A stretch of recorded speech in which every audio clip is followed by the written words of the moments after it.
I'm Rick Flake, and I'm here today to interview Earl Kutson, who spent much of his career with the Atomic Energy Commission in Manhattan. That's right, yes. And Earl, you contributed very early on some very important papers that came out of your thesis work, I believe. That's right. Yeah. But I'd like to start before that. Okay. Okay. What is it that led you to aerosol science in the first place? How did you start out? Well, a lot of my life has been serendipity. I could have ended in any one of different places, I suppose, but if I can tell you about some things happened in high school, By all means. which I find interesting to look back on.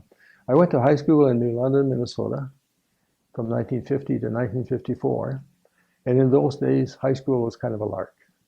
If you've seen that show Happy Days that was played in the 60s, I guess, yeah. That was very much what high school was like. It was no sweat. I don't remember taking any homework home. Much different from my grandkids nowadays, but I don't remember taking homework home. If you didn't get it done in class, it was no big deal. Anyway, I did well enough in my first 3 years in high school that the principal decided that you should take another class in the fall. In the coming year, senior year, and I think the normal was 4 classes. They said you should take a fifth class because you have the aptitude for it. And I was wondering, what class can I take that wouldn't involve very much work? And one day in the science lab, I was looking around the back of the science lab, and there were a number of war surplus radios in the back. And I asked one of the other students, what do they use these things for? He said, they use them in physics class. I think I'll take physics. And that's how I got started. It's a big step in my life. I got me going into science, which might not have happened otherwise. Anyway, I took the physics class, and I enjoyed it very much. I had an aptitude for it. And it set me on a course for several years then. And it led me to go on after high school. I was undecided on what to do. And I worked in the harvest near home in New London. And we were pitching bundles, hauling for harvest. And a car pulled up in the farmyard. It was a math professor from Concordia College in Moorhead. I was so impressed that he would drive out to look me up in the field. Well, why don't I try college? And I did. I did have a small scholarship from high school, but I went to college, went to Concordia, and took physics and mathematics. And I enjoyed physics greatly. I just had an aptitude for it. I enjoyed it. I enjoyed all the equations and all that, and how you could explain things by these equations. So that got me started in physics. And after high school, during college, 1957, Sputnik was launched. And the whole country was just embarrassed. They got caught flat-footed. How could those backward Russians launch a satellite when we can't? So there was a big push at that time to get engineers and scientists. So, of course, you had to go into graduate school. And I came here to Minnesota.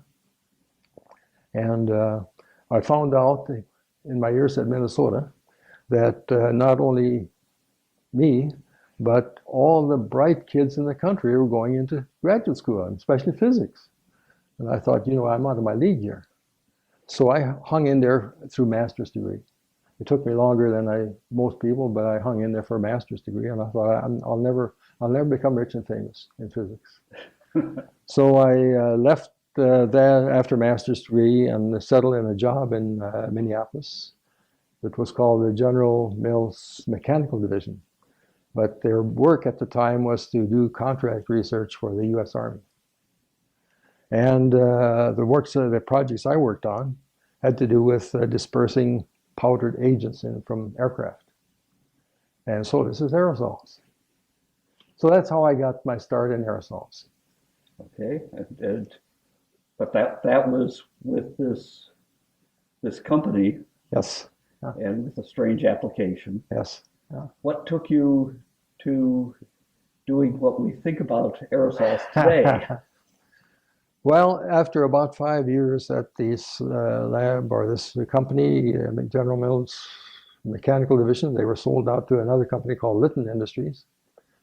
But the Vietnam War was going on, and the funding for these different research projects was drying up. And one day, the director of the building called us all in and said, someone has to lay off 40 people. And I got to thinking, I don't know if I have a future here either. But in the meantime, I'd gotten acquainted with the university's particle technology lab, and I thought, why don't I apply there and go back, see if I can get back to school for a PhD program. So that's how I got there. Okay, and so you went into the PhD program in mechanical engineering. That's true. Was that a stretch? Did that create a challenge? Well, it was not easy. I was at a stage in my life where I greatly enjoyed getting back into school. I just enjoyed the studies and I just really threw myself into it. So after having those 5 years and working in industry, I really enjoyed the scholarly work again. Like most students, I had a research assistantship half-time, and this was our support. About the time I went back, I also got married, and before I finished, I had 2 daughters born during my time in graduate school. You were busy. Yeah. And yes, and mechanical engineering turned out was not all that easy, because if you get into heat transfer and the fluid mechanics, the mathematics there is probably equally complicated to what anything I had in physics. So, but I enjoyed it all, and I got involved in Professor Whitby's lab. And how did that come about? Well, because I'd gotten acquainted with aerosol science in my work life, and of course there was the particle technology lab that I approached and say, I wonder if I can get back into school here. And they accepted me, so I got back in, and I spent about a year on a project which had to do with compacted powders, or powder material. Okay. Before I got into my thesis work, and that was kind of a shift of gears there. That project came up. And how did that project come up? Well, they had a contract with the Atomic Energy Commission having to do with aerosols. The Atomic Energy Commission at the time was flying balloons to look for debris in the stratosphere. Okay. So there was work involved in how the behavior of fine particles in these samplers that were flown. And although we didn't get involved in flying samplers, they had actually done some of that at General Mills Mechanical Division. They also were involved in balloon work. The mechanics of the aerosols were important, and the charging properties and such. So after about a year in graduate school, I landed in a thesis project that resulted in this book here. Okay, so what was the thesis project? What were you trying to do? The object was to try to characterize the charging of aerosols, the electrical charging of aerosols, and particularly the uniformity of charging, what kind of uniformity you could achieve. And in order to wrestle with this, I kind of had to develop a method to do it. So the fact is that the method turned out to be much more important than the result. I didn't set out to develop the differential mobility analyzer. The object was to measure charge distributions on aerosols, or mobility distributions. And but as a step in that, I think I need a better method.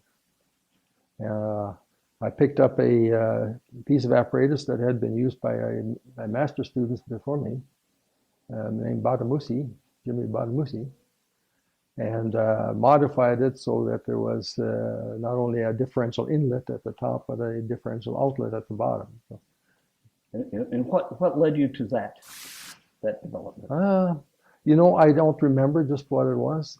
I did, in doing the literature search, I saw that there was a man who had done some mobility analysis of ions, and he had a similar configuration of electrodes. So it may have been that got me interested in trying to do this for larger particles. I just don't quite remember how it came about. Was that the work of Hewitt, perhaps? Yes, I think that's a familiar name. Yes, yes. Maybe because of my background in physics, where mathematics is very important. They're just, you have to try to find the mathematical expression for all physical phenomena, really fundamental stuff. I just took a lot of time at this and tried to understand that mechanics of that, the configuration of the mobility analyzer in detail. So that was what that was sort of the center part of my thesis. The first 100 pages or so was a literature review, really. And then I happened to read this the other night. This section here with the that's the heart of it. The mathematics, about 20 pages, and the rest of his application. Okay, so now you were working with Ken Whitby. That's right. Who's the ultimate engineer. Yeah. But not much of a theoretician. Yeah. I look at Ken as a 1-2 punch. He would do some theory and some experiment, and was able to put them together. But you brought in a number of theoretical concepts that even some people find a challenge. Well, I think so. I actually reread this last night, and if you were to ask me to explain it now or defend it now, I don't think I could do it. It's too long ago. But it was pretty deep stuff. It really was. And as I say, I think perhaps the fact that I spent a few years in physics, where they really try to get at the mathematical formulation of physical phenomena, that I just kept pushing at that until I felt like I got an understanding of it. And maybe that might be the reason why I worked at it.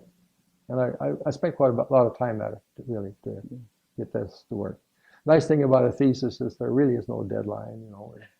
You can work at it until you feel like you've exhausted it. Whereas many other things, you just can't do that. You have to work to a deadline and do the best you can within the time constraint. But with a thesis, you can do that. And so with that development was really producing a tool yes. that you could use yes. for your. It was a means to an end. For your fundamental charging studies. That's right. But it became initially a calibration tool. Yeah. Were you involved in that sort of application? Well, I think only to the extent I did some experiments to test out whether my understanding and my mathematics for that device were really accurate or really worked. And we used polystyrene latex aerosols with having rather very uniform size. And I know some of the graphs I have in here show how it followed very closely that transfer function that I had derived for the mobility analyzer. And another thing that I can't quite remember, but there was another student, I think his name was Dick Bergelin, who worked on a vibrating orifice aerosol generator. Yeah. And he and I collaborated a little bit. He produced particles of unknown size, and I measured the particles. And I don't quite remember. It was published as a small subsection of, I think, of one of his articles. And I think it came out within 1% or 2% of an agreement. So this was good, isn't it? Yeah. Of course, the differential mobility analysis, the DMA, has become much more than that over the years. Yeah. Did you have any vision? I did not. I'm really tickled that it has played a big role in work 40 years, I guess. Yeah. You did have a second paper on it that did hint at a vision of where it was going. Well, yeah. From this part here, this 20 pages here, a few years later, well, I guess about 4 years later, I then published in the Journal of Aerosol Science. Yeah, Journal of Aerosol Science, 2 articles. And the first of them described the transfer function, or in here I call it the passage function, but I think I changed the terminology. The paper's transfer function. Yeah, that trapezoidal thing. Yeah. And the derivation of that. And as I read through this, I hope I kind of cleaned it up, and I think it's a little more understandable and more concise than what I've written here. Often the case. Yeah. But the second part was to how do I use this mathematics and use this machine to get accurate measurement of the moments of the mobility distribution. I wanted to get a good measurement of the first and second moment of the mobility distribution. Okay. So that I could really characterize this charging of the charging and mobility distribution of aerosols. And that was, I think, also a fairly, I just hit on a good method to do it. And by involving a couple of integrals and exchanging the order of integration in one of them, and it worked out quite neatly to give, I think, some pretty accurate equations for measuring first and second moment of mobility. And the inaccuracies involved in it were you had to actually count particles, so you have a statistical uncertainty in it. And then there was some uncertainty in it, whether or not you could say that there was a zero charge density within the column, or if there was any inertia effect or any diffusion effect on the particles, which were ignored. So I thought that was a pretty significant development, but I don't think it really caught on or served much purpose beyond that. It has not been used very much as far as I can tell. There was a later paper about maybe 10 or 15 years after, where someone had generalized that mathematics, and it was quite elegant generalization. It was I was interested in first and second moment, and I didn't look at the more general moments. But that was a neat generalization, and I don't know whether it's served much purpose or not. So was that second study the culmination of your thesis, or was basically, yeah, measuring those distribution of those moments of the and so you did do some measurements. So then we had a number of test aerosols and a number of charging mechanisms, or a diffusion charger, two or three different charging apparatus that we used, and I could do those measurements. And in the earlier part, I'd done the literature review. I also done theoretical calculations of what kind of distribution you could expect from stochastic charging. So I tried to do it from all sides. Of course, that's a problem that has not gone away. Sure. You're still working on that. Sure, yeah. There's still a lot of uncertainty. Yeah.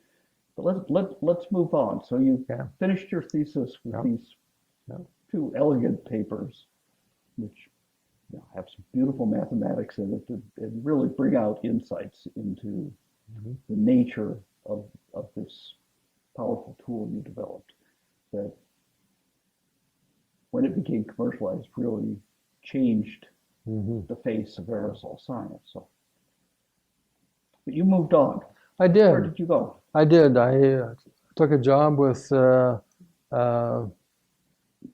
Research Institute on the South Side in Chicago, IITRI, Illinois Institute of Technology Research Institute, which was another contract research organization.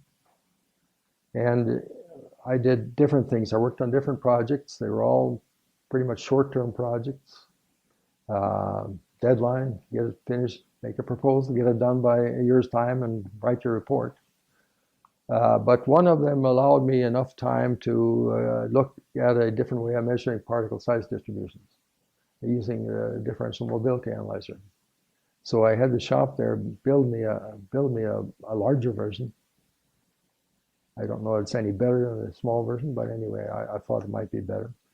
And tried to dream up a technique by which you could use fairly simple mathematics to get size distributions out of mobility measurements.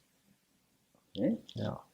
So I came up with a scheme which I thought was uh, very useful, and that was published in a book.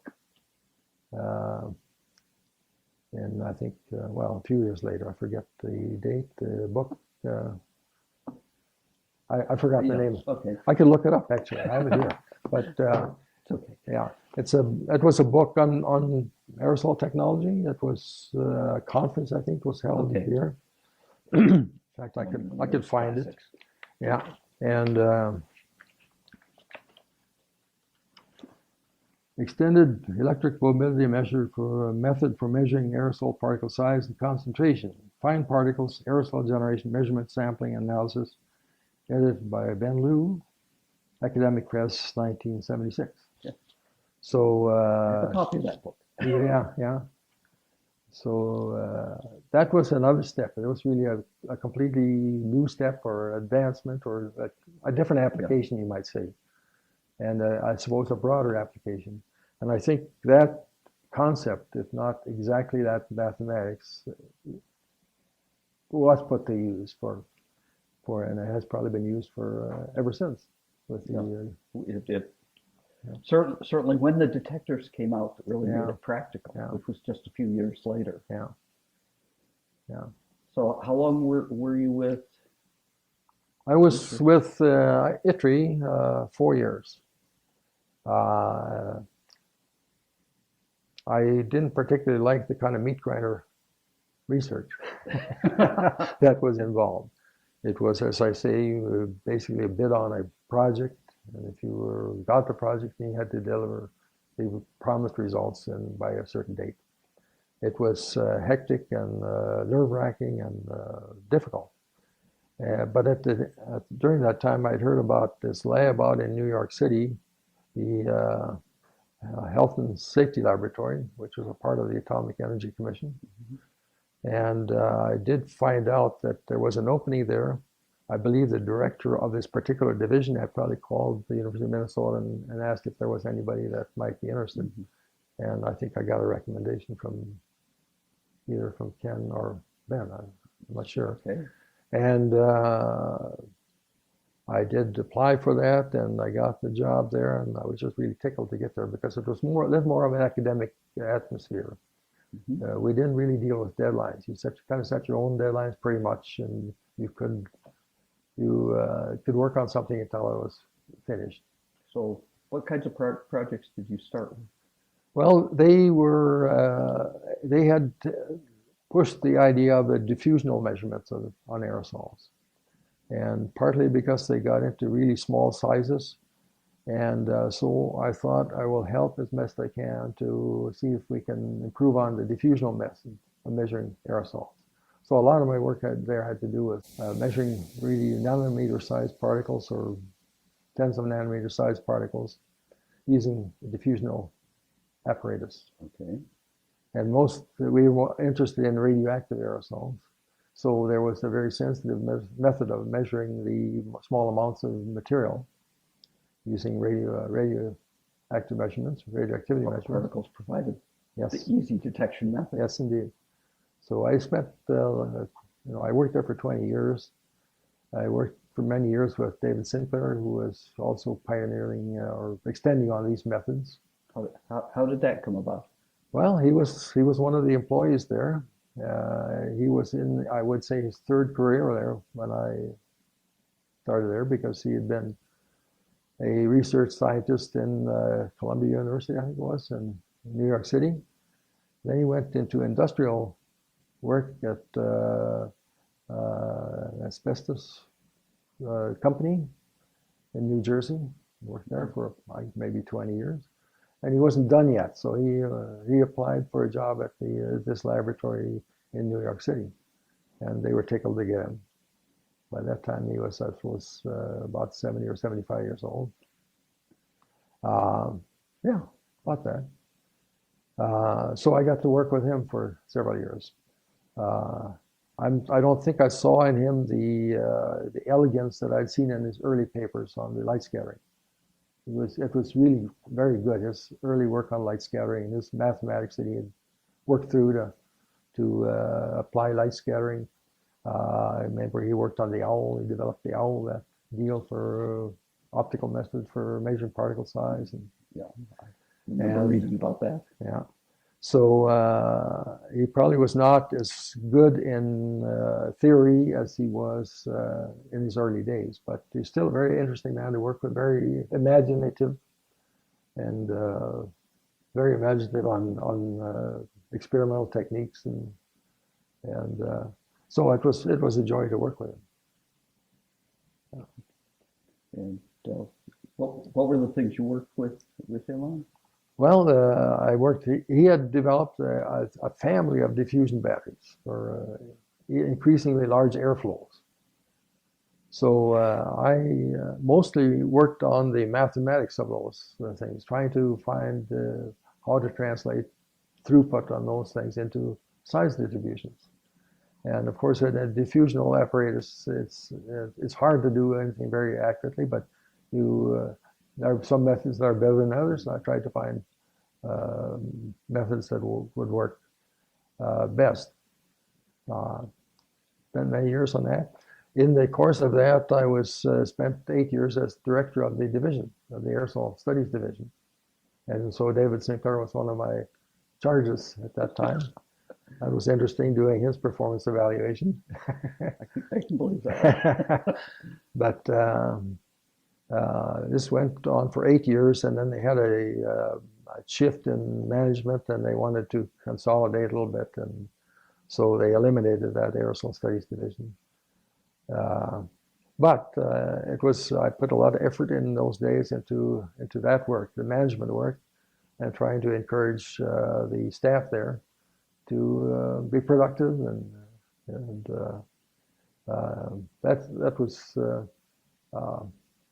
was its own meat grinder, I might say, because it's, as you're working with people and trying to encourage them to do their best and take on important work and do their best. So that was a very big part of my life there. 8 years. 8 years you did that. Yeah. And after that, we continued. About that time, I guess at the tail end of that time, the radon issue became very important, and especially in the East Coast, especially in Pennsylvania. And our lab, not myself, but other people in the lab had spent many years trying to measure radon and radon decay products. So I got involved in that. And I spent the last few years working on methods, diffusional methods, to try to measure the size of fresh radon daughters, radium A and polonium-210. And there it required a diffusion method, at least I thought so.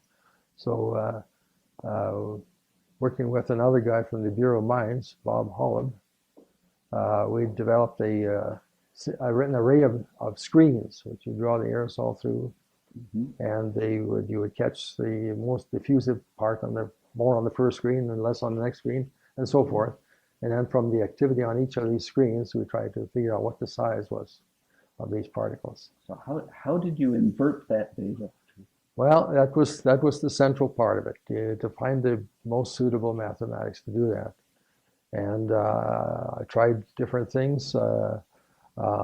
Some people say, well, look, you have 4 bits of data here, you have 4 equations, you can just invert a matrix. And I said, that has been tried and has not really worked very well. So I just kept reading and studying, and found out that there was a method called the expectation maximization method, which seemed to me to have a better basic foundation than other methods. It was probabilistic, and it had the better foundation. So I adapted that to the diffusion, the graded wire screens. And I put a lot of effort into that, and I think my last paper had to do with what I'd learned on that subject. So it may not have been greatly productive as far as aerosol science goes, but who knows, it might still be. We deal with nanometer-sized particles, or a few nanometer-sized particles. And we're dealing with data analysis Yeah. questions, Yeah. challenges Yeah. all the time. Yeah. So who knows? It might still. I'll have to look up. Yeah. I just made a mental note. Yeah. So that's kind of my life story up through when I retired. I retired early, age 59. Uh, I came to this point. I realized that my advisor, Ken Whitney, had passed away at age 58. I thought, look, if I want to do something else in my life, maybe I should take the opportunity to leave now. And I pretty much put it all behind me. I did spend the first couple of years, including this last paper I did after I retired, kind of finishing up some things that I felt needed to be finished up. But I turned myself to family history, genealogy, and enjoyed that greatly. And I spent many years at that. Worked with my sister, got well acquainted with my sister. We did a book on one of our ancestry trees. Mm-hmm. And I still have work to do on it. I had to put it aside.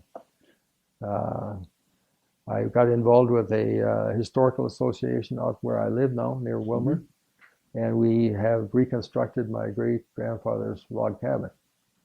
Beautiful. Tore it all down, laid it out in the ground, and built it back up again. So that was fun, and very satisfying history work. More lately, I'm really interested in more of a scientific about the future. I'm concerned about climate change, and I do what I can, which it doesn't seem to be very effective so far. But I'm greatly impressed by an organization called Citizens Climate Lobby. They are organizing people all over the country to lobby Congress to institute a carbon fee. Mm-hmm. And I think there's enough momentum; it may happen sometime. And so I support that and other energy related projects. So you're still keeping active. You've gotten back into science. Mm-hmm. Sort of back into it, but it's a little more of the political aspect of science, or the persuasive side of it. Yeah. So over your career, you worked on quite a number of different problems. Yeah. Very different perspectives. Indeed. Yeah. But when you look back, what do you see as the thing that you're proudest of?